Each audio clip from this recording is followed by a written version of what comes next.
अखेर वैजापूरचे आमदार रमेश बोरनारे यांच्या हातातून वैजापूरची कृषी उत्पन्न बाजार समिती गेलेली आहे.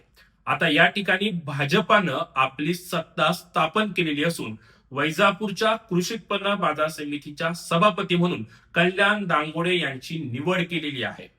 या अगोदर शिवसेनेचे रामहरी बापू जाधव हे कृषी उत्पन्न बाजार समितीचे सभापती होते. मात्र त्यांच्यावर अविश्वास ठराव दाखल केल्यानंतर त्यांना राजीनामा द्यावा लागलेला होता आणि आता त्या ठिकाणी भाजपानं आपली सत्ता स्थापन केलेली आहे. खरं तर हा वैजापूरचे आमदार रमेश बोरनारे यांना सर्वात मोठा धक्का आहे.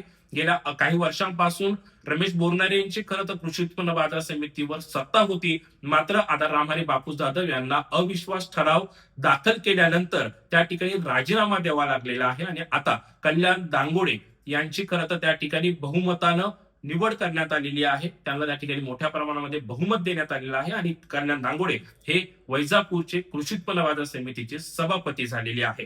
खरं तर या अगोदर आपण जर पाहिलं तर वैजापूरच्या कृषी उत्पन्न बाजार समितीमध्ये एकूण 18 संचालक आहेत आणि 18 संचालकांपैकी अनेक जे संचालक आहेत त्यांनी आमदार रमेश बोरनारेंना रामराम ठोकला आणि भाजपामध्ये त्या ठिकाणी पक्षप्रवेश केलेला होता आणि जिल्हा परिषद आणि पंचायत समिती निवडणूक चालू असतानाच खरं त्यावेळेस अविश्वास ठराव हा दाखल करण्यात आलेला होता. आता भाजपाकडे एकूण 13 संचालकांचं बहुमत आहे, तर रमेश बोरनारे आणि शिवसेना पक्षाकडे खरं 5 संचालक आहेत.